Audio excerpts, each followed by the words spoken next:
Grief is not a straight line, navigating the waves after suicide loss. Today we have a trigger warning. This episode discusses suicide, grief, loss, and trauma, so please take care of your mental and emotional health. If this content feels overwhelming, pause, breathe, and return when you feel ready. If you're in crisis, please reach out to a trusted resource or call the Suicide and Crisis Lifeline at 988.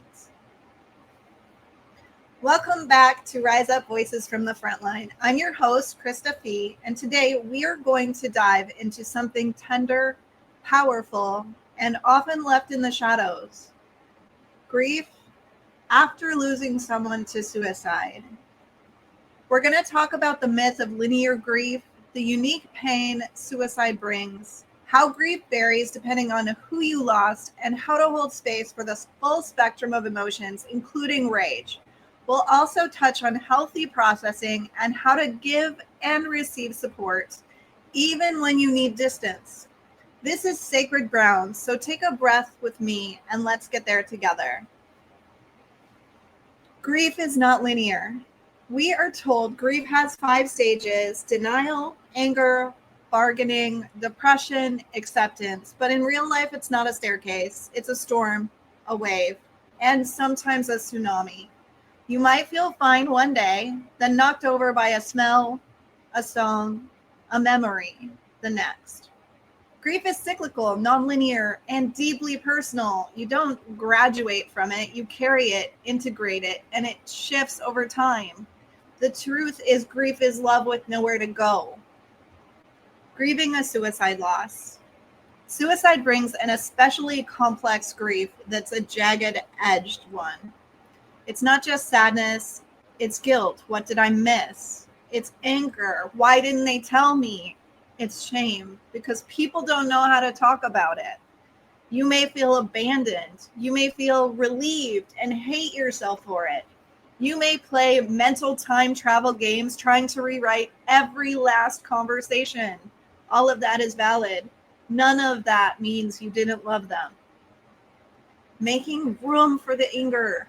Here's something no one tells you. You have permission to feel angry, even furious, even at them. You can love someone and still be mad that they're gone. You can honor their struggle and still feel betrayed by their choice. From a neuroscience lens, anger is often a boundary response. Your brain's way of saying something was taken from you, and that reaction is absolutely normal. Anger, like every emotion, carries information. It's a call for acknowledgement, a plea for integration. Yell into a pillow, smash ice, journal, curse words. Express it safely, but don't bottle it up. It deserves to move. Grief needs room for all of your emotions: love, pain, rage, longing, numbness. Let them all exist. They're all part of the healing. How the loss hits different. Grief is shaped by relationship. It's not about comparison, but context. Losing a child feels like a rip in the fabric of time. Your future collapses. Losing a spouse is like the anchor is gone. The bed is empty and the rhythm stops. Losing a parent can leave you feeling unrooted no matter your age. Losing a sibling distorts your relational compass, your past, your memories, your balance. Each form of loss brings different questions, different ghosts. None are more or less valid. All deserve space. And let's say this clearly: it is not for anyone else to measure the weight of your grief. Society may try to rank losses. What's more tragic? What's harder? What should be gotten over faster? But grief doesn't work that way. Every loss is personal. Every grief story is sacred. You are allowed to grieve fully, loudly, quietly, or slowly. No matter who you lost or how long it's been, your grief doesn't have to make sense to anyone else to be real. Healthy grief processing. Grief isn't something you fix. It's something you move through. The dual process model tells tells us we oscillate back and forth between facing the grief and returning to daily life. That's normal.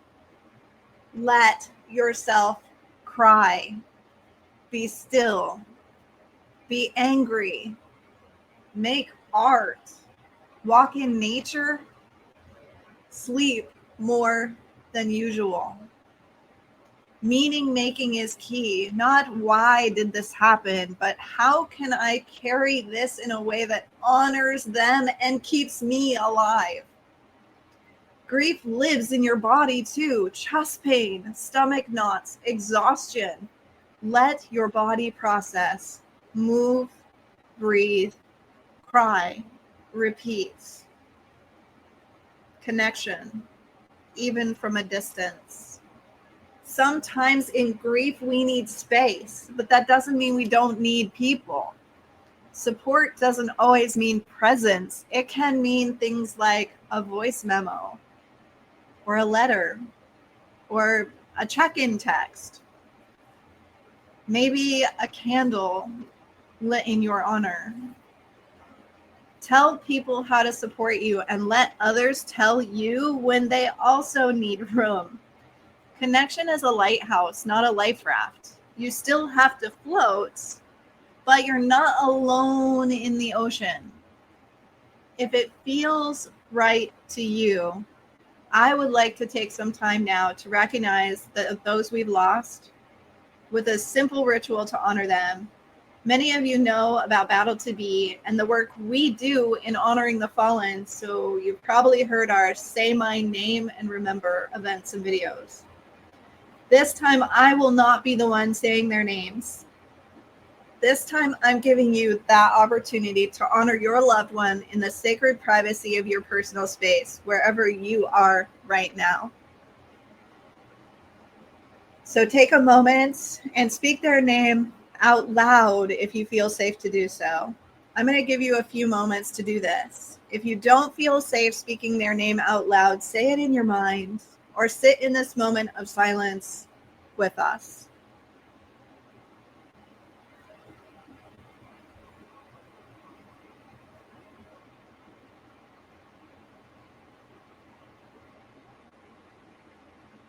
Remember this.